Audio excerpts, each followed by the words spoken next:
नमस्कार दोस्तों, मैं रतन सिंह और आप सभी का ट्रिगर न्यूज़ में स्वागत है।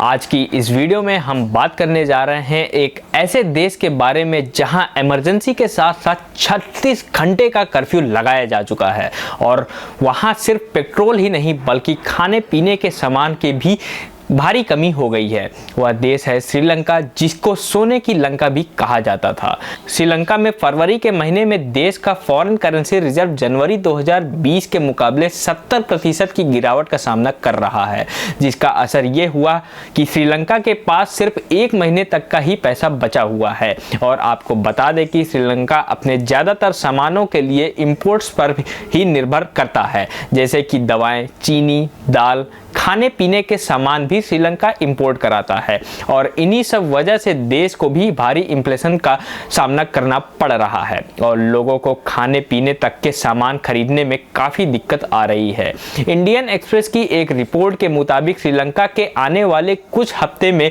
चावल की कीमत 500 रुपये प्रति किलो तक जा सकती है। और इतना ही नहीं, श्रीलंका में यह हालात है कि वहाँ 24 घंटे में से सिर्फ 4 घंटे ही बिजली आ रही है और वहाँ की सरकार ने सड़कों पर से स्ट्रीट लाइट तक हटा दी है, क्योंकि बिजली की इतनी भारी कमी है कि लोगों को बिजली तक सही से मुहैया नहीं कराई जा पा रही है।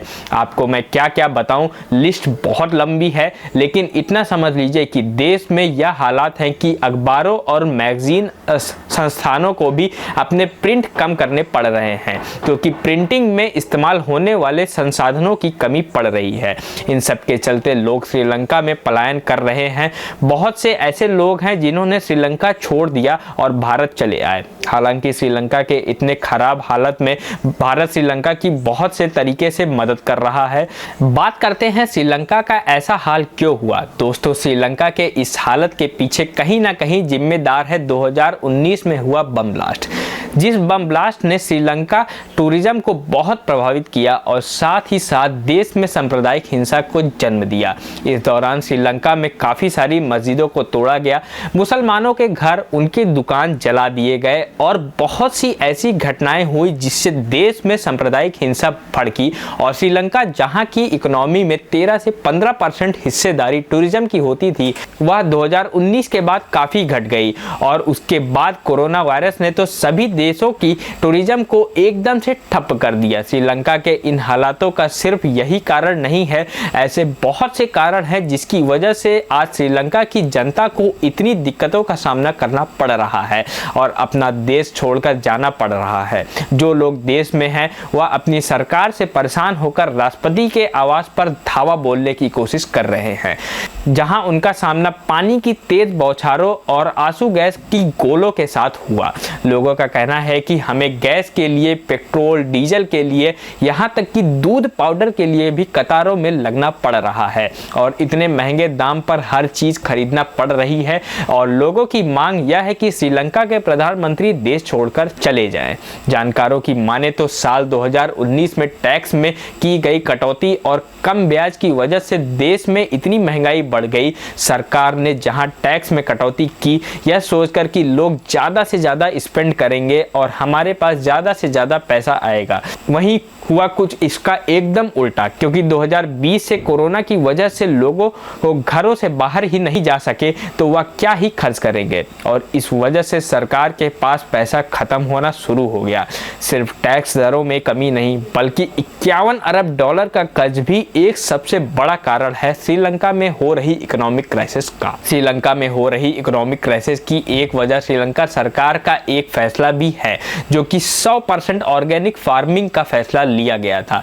इन्हीं सब वजह के कारण देश में हर एक चीज की कमी हो गई, खाने से लेकर पेट्रोल, दवा, यहाँ तक कि पेपर की भी कमी हो गई, जिसकी वजह से वहाँ के बच्चे एग्जाम तक नहीं दे पा रहे हैं। आपको बता दें कि श्रीलंका में 1 किलो चावल की कीमत करीब 200 रुपए के पार चली गई है। 400 ml दूध की कीमत 800 रुपए, एक गैस सिलेंडर की कीमत 4200 रुपए, 1 किलो चीनी की कीमत 200 से ज़्यादा तक पहुंच चुकी है और 1 किलो मिल्क पाउडर का दाम करीब 16,000 तक पहुंच गया है, जिससे आप अंदाज़ा लगा सकते हैं कि देश में रह रहे लोगों की क्या हालत है। वो रोजमर्रा के खाने पीने के सामान को लेकर किस तरीके की समस्या का सामना कर रहे हैं। बहुत से ऐसे गरीब परिवार भी होंगे जिनके लिए एक वक्त का खाना भी मुश्किल हो रहा होगा। इन सब से आप समझ सकते हैं कि सरकार का एक गलत फैसला देश में हो रही सांप्रदायिक हिंसा और परिवारवाद किस तरीके से देश को खत्म कर सकता है। यह मैं इसलिए बोल रहा हूं क्योंकि श्रीलंका में president, prime minister, finance minister और इरिगेशन मिनिस्टर जैसे बड़े पद के एक ही परिवार के हाथ में है और इन चारों भाइयों के एक गलत फैसले की वजह से श्रीलंका की जनता को कितना भुगतना पड़ रहा है ये तो आप देख ही रहे हैं। आप सभी का इस पर क्या कहना है हमें कमेंट बॉक्स में जरूर बताइए। अगर आपने हमारे चैनल को अभी तक सब्सक्राइब नहीं किया तो प्लीज उसे सब्सक्राइब कर लें और वीडियो को भी लाइक कर दें। तब तक के लिए जय हिंद, जय भारत।